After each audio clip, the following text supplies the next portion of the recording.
यूहन्ना रचित सुसमाचार के 18वें अध्याय के दूसरे भाग में हम पहुंच चुके हैं और यीशु मसीह परमेश्वर का पुत्र गिरफ्तार हो चुका है। अब वह पहले धर्मियों के अदालत में, जो कि महायाजक के अदालत में जाते हैं, फिर सारे याजकों के काउंसिल में जाते हैं और फिर उसके बाद में एक दुनियावी अदालत में जाते हैं जिसमें पिलातुस होता है और फिर एक बार फिर से हेरोदियस के पास भी। और ये जो दुनियावी वाले अदालतों में इन लोगों ने यीशु मसीह को निर्दोष ठहराया, लेकिन फरीसियों ने पहले से ही उनको दंड के योग्य ठहराया। अजीब बात यह है कि एक दिन यही लोग यीशु मसीह के सामने खड़े होंगे, क्योंकि वह स्वयं जीवितों और मृतकों का न्याय करने वाला है।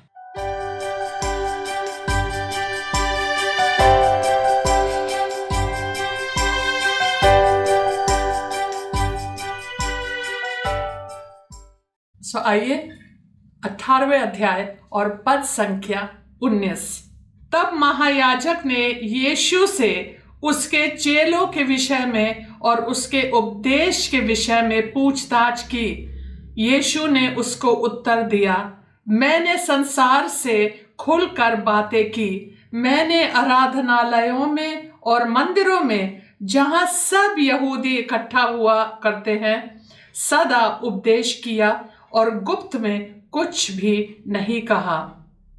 तू मुझसे क्यों पूछता है? सुनने वालों से पूछ कि मैंने उनसे क्या कहा।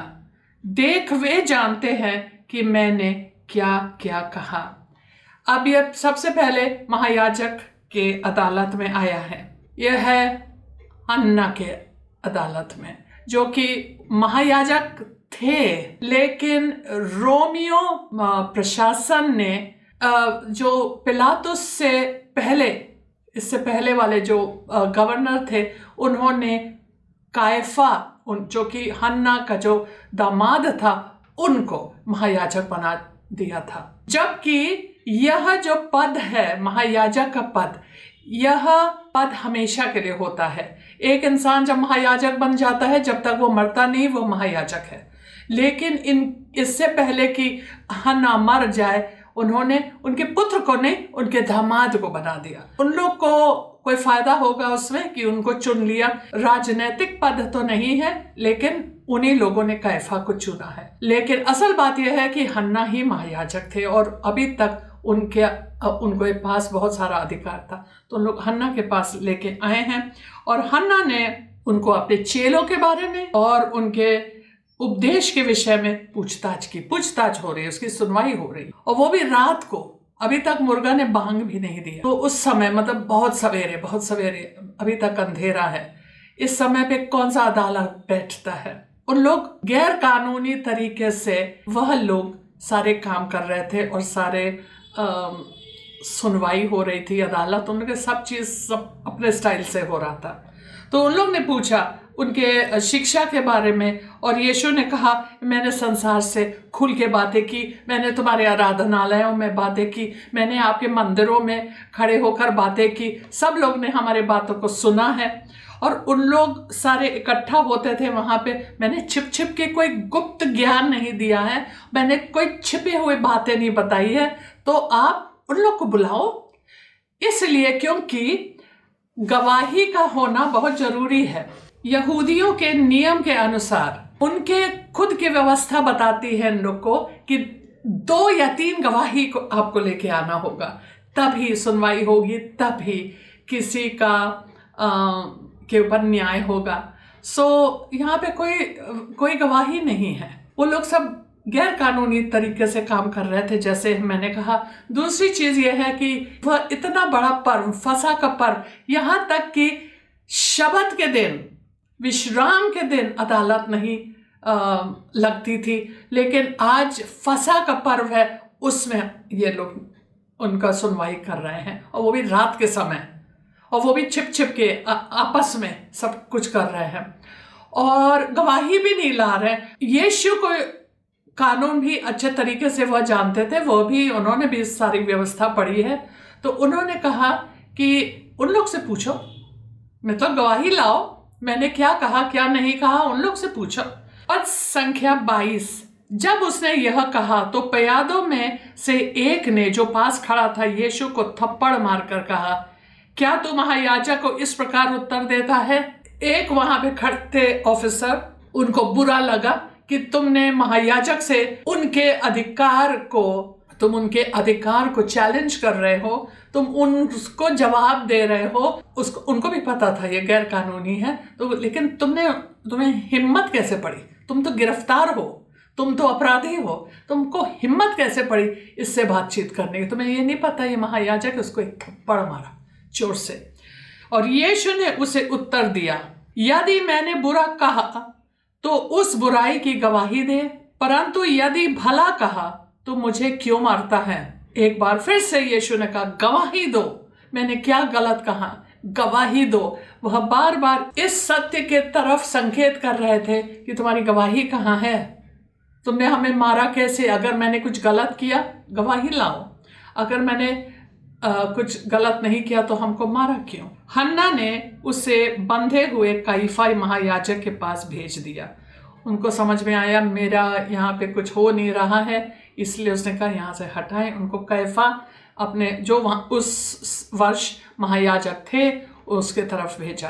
25। शमौन पतरस खड़ा हुआ आग ताप रहा था, तब उन्होंने उससे कहा, कहीं तू भी के चेलों में से तो नहीं है? उसने इनकार करके कहा, मैं नहीं हूं। महायाजक के दासों में से एक, जो उसके कुटुंब में से था, जिसका कान पतरस ने काट डाला था, बोला, क्या मैंने तुझे उसके साथ बारी में नहीं देखा था?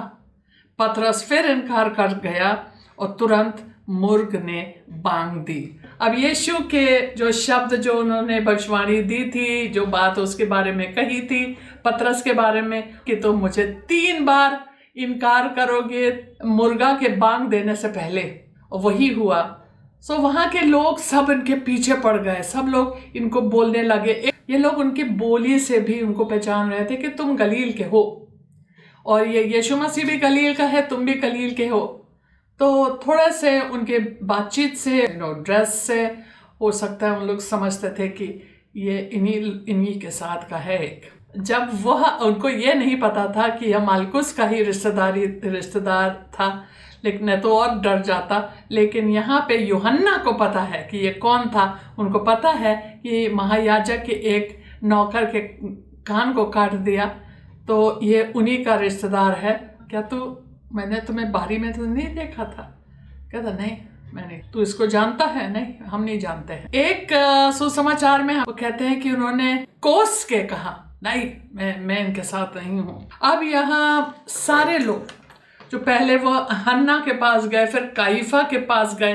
काइफा के बारे में बहुत कुछ नहीं बताया गया, लेकिन काइफा क्योंकि वह उस वर्ष का महायाजक थे, तो सारे याजक, सीनियर याजक थे और सारे शासक थे, वो लोग सब हर दिन करीबन 70 या 71 लोग टोटल में मिलते थे और न्याय करते थे अलग अलग बातों पे।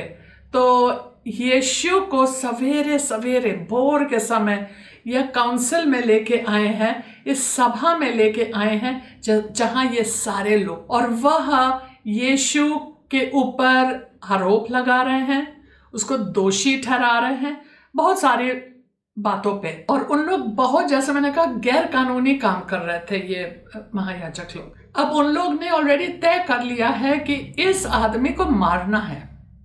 काइफा ने बोला था, यही काइफा था जिसने एक बार कहा कि उचित है कि एक आदमी पूरे राष्ट्र के लिए मर जाए। और जब यीशु ने कहा तुम्हारे गवाही कहाँ है, तुम्हारे गवाही कहाँ है, तो जल्दी जल्दी गवाही लाने लगे। झूठी गवाहियां लेके आ रहे थे, जबकि अगर 10 आज्ञाओं को पढ़ेंगे तो ऐसे 9वां आज्ञा यह है कि हम अपने पड़ोसी के खिलाफ झूठी गवाही ना दें, हम झूठ ना बोले उनके बारे में, ये झूठी बातें ना फैलाए। और अदालत में गवाही देना, शपथ खा के गवाही देते हैं, उसके बावजूद उन लोगों ने झूठी गवाही दी। याजक लोग उसी को सहमत में है, वो लोग कहते ठीक है तुम लोग झूठी गवाही दो, जैसा गवाही दो। मार्कोस में लिखा है कि उनकी झूठी गवाहियां जो थी वो लोग उनकी झूठी गवाहियां मैच नहीं कर रहे थे, एक दूसरे के साथ सहमत में नहीं थे। एक कुछ कह रहा है, एक कुछ कह रहा है। उन लोग ने कहा, उन्होंने कहा है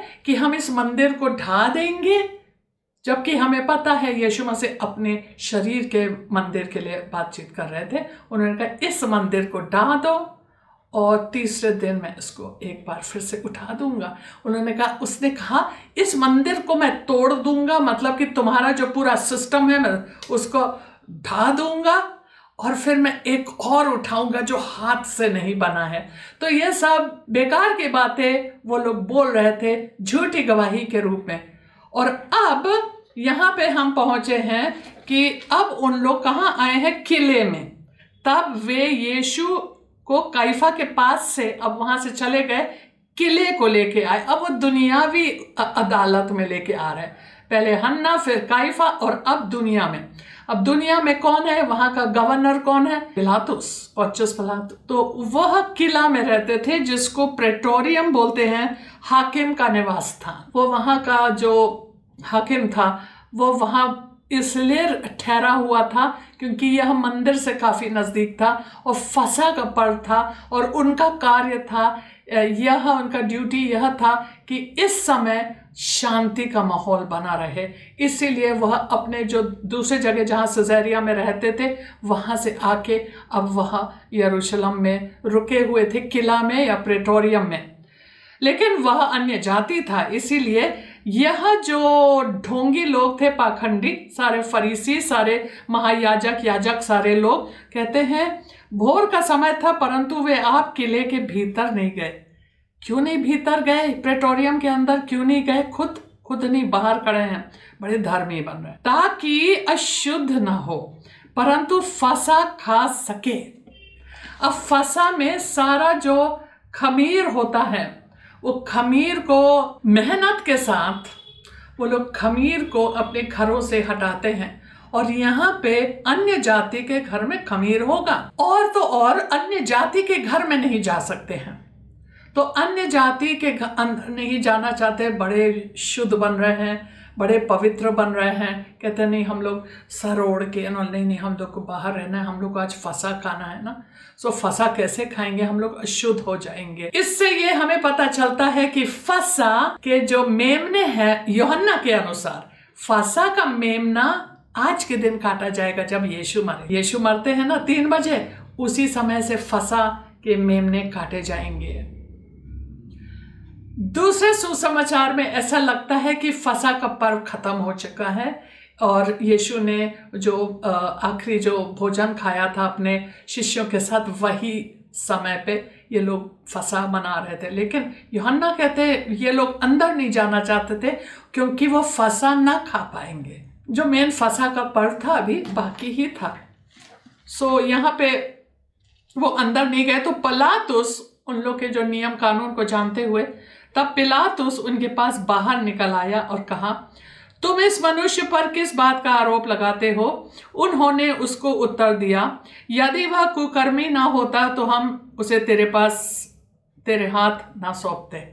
ये उन लोग का जवाब है। इसमें ना कोई गवाही है, ना कोई सबूत है, ना कुछ है। बस ये पूछा है उसने क्या किया। कहता है अगर उसने कुछ ना किया होता हम लोग लाते तुम्हारे पास। हम लोग इसलिए लेके आ रहे हैं आपके पास क्योंकि इन लोग को अधिकार नहीं था किसी मनुष्य, किसी व्यक्ति को मार डालने के।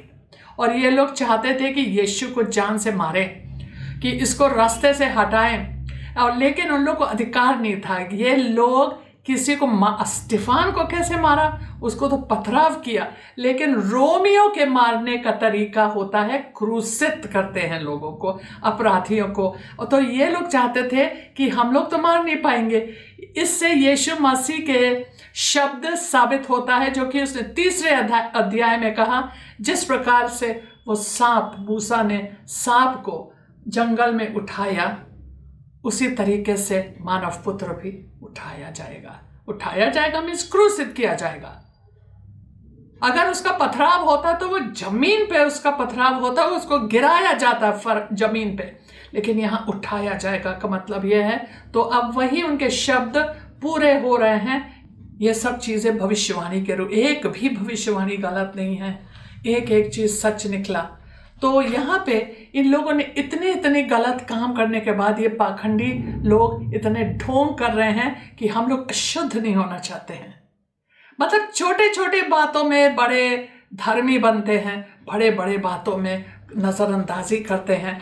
वह लोग जिन्होंने एक निर्दोष आदमी को जान से मारना चाहते हैं, उसके खिलाफ एक गैर कानूनी तरीके से उसका सुनवाई हो रहा है, रात के समय हो रहा है जबकि दिन के समय होना चाहिए, और पब्लिक प्लेस में, मतलब सार्वजनिक प्लेस में या मंदिर के अंदर उसकी सुनवाई होनी चाहिए। ये छुप छुप के कर रहे हैं रात के समय, जल्दी जल्दी, और वह नहीं चाहते हैं कि पब्लिक आ जाए, बाहर के लोग आ जाए, और बिना गवाही के, और जब गवाही आ रहा है तो झूठी गवाही।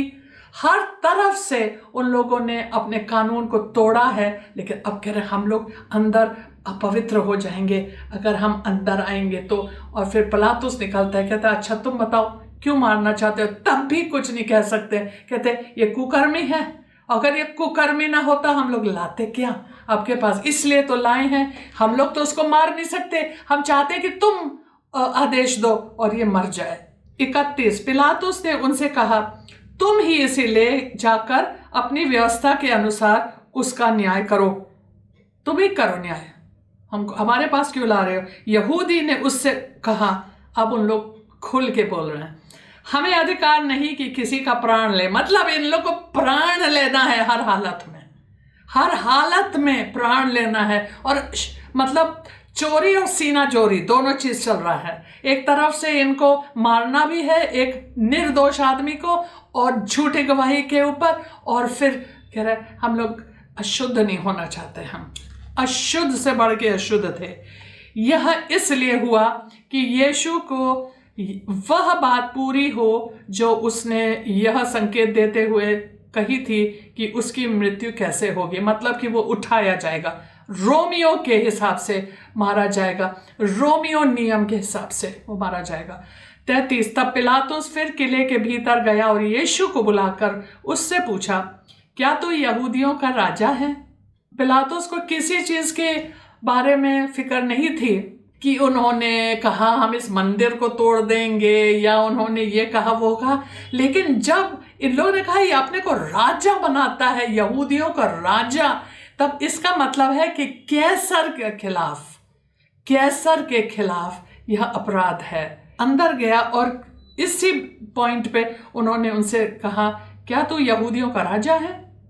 यीशु ने उत्तर दिया, क्या तू यह बात अपनी ओर से कहता है या दूसरों ने मेरे विषय में तुझसे यह कहा है? पिलातुस ने उत्तर दिया, क्या मैं यहूदी हूं?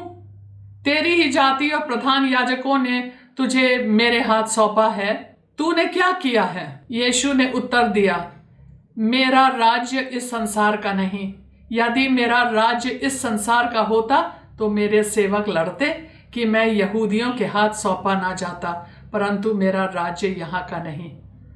तो फिर जब पिलातुस ने उनसे कहा कि तेरे लोगों ने हमारे पास आपको सौंपा है, उन लोग आपके ऊपर ये दोष लगा रहे हैं कि तुम अपने को राजा बना रहे हो, जो कि यीशु ने कभी नहीं किया।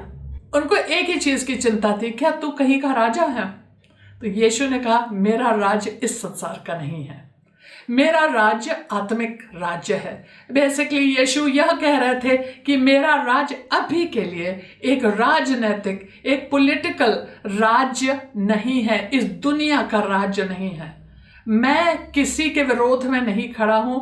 मेरा राज्य यहाँ इस दुनिया का नहीं है, इस संसार का नहीं है। अगर इस संसार का होता तो मेरे पास भी एक सेना होता और वह हमें गिरफ्तार होने देते। पिलातुस ने उससे कहा, तो क्या तू राजा है? यीशु ने उत्तर दिया, तू कहता है कि मैं राजा हूं। मैंने इसलिए जन्म लिया और इसलिए संसार में आया हूं कि सत्य की गवाही दूं। जो कोई सत्य का है वह मेरा शब्द सुनता है। यीशु ने पिलातुस को यह गवाही दी, कहता जो सत्य के तरफ से है वही मेरे बात को समझ सकते हैं। इसीलिए मैं इस जगह का नहीं हूं, मैं सत्य की गवाही देने आया हूं। एक चीज और, पिलातुस की पत्नी पिलातुस की पत्नी आती है और वह, इस यूहन्ना में नहीं लिखा है, दूसरे सुसमाचार में लिखा है कि वह आती है और वह पिलातुस को बुलाकर कहती है, इस निर्दोष आदमी से हाथ उसके मतलब उसके इस चीज़ में पड़ना नहीं। मैं रात को बड़े बुरे बुरे सपने मैंने देखा, मैं बहुत तकलीफ में थी रात भर इस आदमी के वजह से, इसलिए इससे हाथ धो दे, हटाओ इसको कुछ मत करो। अब वो और दुविधा में पड़ गया। एक तरफ ये यहूदी लोग पीछे पड़े हुए हैं और एक तरफ उसकी पत्नी, एक तरफ ये कहता है मैं राजा हूँ, यहाँ का नहीं हूँ। तो वो थोड़ा घबरा भी रहा था लेकिन कायर था, और क्योंकि वह कायर था, ले दे के आखिरी में वह सबको खुश करना चाहता। अपने पत्नी से कहता हाँ मैंने मारा तो नहीं है, और इन लोग को कहते अरे जो मर्जी करो जाओ करो। तो बेसिकली इजाज़त भी दे रहा है और आदेश भी नहीं दे रहा है। कहता है वो उसको बचाने के थोड़ा सा कोशिश किया, लेकिन कायर होने के वजह से वह पूरे रीति से, और कायर किस लिए, वह कैसर से डरता था। उसका जो पद है कैसर का दिया हुआ पद है, और इसलिए वो कैसर से डर रहा था कि अब हमें को पता है कि पिलातुस सत्य के तरफ से नहीं था, यीशु के बात को नहीं समझ पाता है। पिलातुस ने उससे कहा सत्य क्या है? सत्य ऐसी चीज है, कौन जानता है सत्य क्या है? हम सत्य एक व्यक्ति है। यीशु ने कहा मैं सत्य हूं, मार्ग जीवन और सत्य मैं हूं। सत्य एक व्यक्ति है और वह व्यक्ति उनके आंखों के सामने खड़ा था, लेकिन सत्य को पहचानने की क्षमता होनी चाहिए, उसके अंदर नहीं था। कहता सत्य क्या है? और फिर आगे बढ़ते हैं। यह कहकर वह फिर यहूदियों के पास निकल गया और उनसे कहा मैं तो उसमें कुछ दोष नहीं पाता। आपको पता है यह मेरा फसा का मेमना है। यीशु मसीह हमारे आत्मिक फसा का मेमना है, और जब फसा का मेमना जो जानवर जो शारीरिक मेमना, उसको जांचा जाता था, बहुत कायदे से परखा जाता था, देखने के लिए कि कोई उसमें नुक्स नहीं है, और याजक लोग उसको बहुत कायदे से परखते थे, उसमें कोई भी नुक्स। इस मेमने को बिना कलंक, बिना दोष, बिना नुक्स, बिना चोट, बिना घाव, बिना कुछ होना चाहिए, और यीशु मसीह को परखा जा रहा है। कभी याजकों के सामने, कभी धर्मी लोगों के सभा में, वो लोग भी छटपटा रहे थे, सोचा चलो पिलातुस के पास भेज दे। पिलातुस कहता ये निर्दोष है। यहाँ तक कि इन्होंने उनको हेरोदियस के पास भेजा, हेरोदियस ने भी उनको कहा इसके अंदर कोई दोष मैं नहीं पाता। तो यह निर्दोष, हमारा निर्दोष मेमना था, आत्मिक मेमना है, और आत्मिक रूप से वो लोग एक दोष नहीं ढूंढ पाए, क्योंकि यीशु मसीह पाप से रहित थे, पाप से अज्ञात थे। मैं तो उसमें कुछ दोष नहीं पाता, पर तुम्हारी यह रीति है। अब वो उसको बचाने के चक्कर में यह बात बोलते हैं, पर तुम्हारी यह रीति है कि मैं तुम्हारे लिए एक व्यक्ति को छोड़ दूं। अतः क्या तुम चाहते हो कि मैं तुम्हारे लिए यहूदियों के राजा को छोड़ दूं? अब वह एक बार फिर से कोशिश में है, क्योंकि याद है उसकी पत्नी ने कहा इसको छोड़ दे। वह एक बार फिर से कोशिश में प्रयास कर रहे हैं कि तब उन्होंने फिर चिल्ला कर बाकी सुसमाचार में कहते वो सब लोग को भड़का रहे थे, चिल्लाओ, बोलो नहीं, मार डालो, इसको मार डालो। तब उन्होंने फिर चिल्ला कर कहा इसे नहीं, परंतु हमारे लिए बरअब्बा को छोड़ दे। और बरअब्बा डाकू था। एक डाकू को यीशु मसीह के जगह पे छोड़ा गया। बरअब्बा, अब्बा का पुत्र बरअब्बा चोर था, डाकू था, और यीशु मसीह परमेश्वर का पुत्र था। वह भी अपने पिता परमेश्वर के पुत्र था। वह बरअब्बा के जगह पे मारा गया, बरअब्बा को छोड़ा गया। बरअब्बा हमारा एक प्रतीक है, हमें छोड़ा गया, और यीशु मसीह हमारे स्थान पे मर गए। हालेलुया। यहाँ पे हमारा यह अध्याय खत्म होता है, और इस बात पे हम लोग धन्यवाद दे सकते हैं कि यीशु मसीह ने हमारे लिए हमारे स्थान पे मारे गए।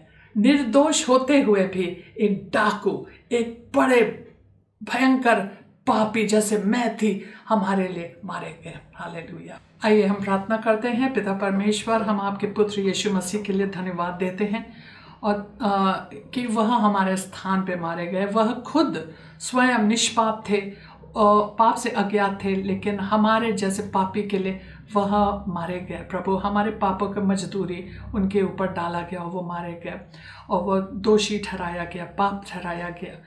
और हम आपको महिमा देने के लिए ज़िंदगी भर, प्रभु, मेरा जीवन का यही मकसद हो कि हम यीशु मसीह के को महिमा दे, आपको महिमा दे और हम इसीलिए जिए।